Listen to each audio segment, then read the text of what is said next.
तर तुम्हाला पाणी देतो म्हणूनच आमदार झाले असतील, पण या भिकार चोटांनी फक्त आणि फक्त स्वतःचं घर भरण्याचं काम केलं आणि आजपर्यंत हे श्रीमंत झाले. तुमच्या पालकमंत्र्याचा बंगला केवढा आहे बघितला कधी? त्याच्या गेटवर तरी जाऊ शकताल का तुम्ही? तुम्ही अजून पण पत्र्याच्या नाही कुडाच्या घरात राहतात, मातीच्या घरात राहतात. ही परिस्थिती आणली कुणी तुमच्यावर. अरे 6,000 रुपये क्विंटल असणारं सोयाबीन 4,000वर आलं, त्याचा उत्पन्न खर्च 10 पटीने वाढला. हे शेतकऱ्याचं उत्पन्न दुप्पट करणार होते. शेतकऱ्याच्या नावावरती 12,000 रुपये वर्षाला टाकतात, पण खताची जी भाववाढ झाली त्याच्यामध्ये तुमचे किती पैसे जातात कधी विचार केलाय का?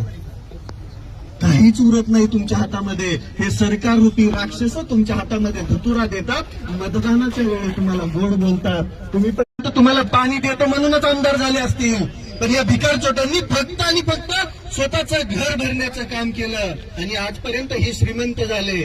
तुमच्या पालकमंत्र्याचा बंगला केवढा आहे बघितला कधी?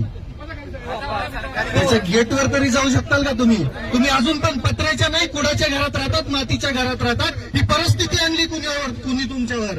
अरे 6,000 रुपये क्विंटल असणारं सोयाबीन 4,000वर आलं, त्याचा उत्पन्न खर्च 10 पटीने वाढला.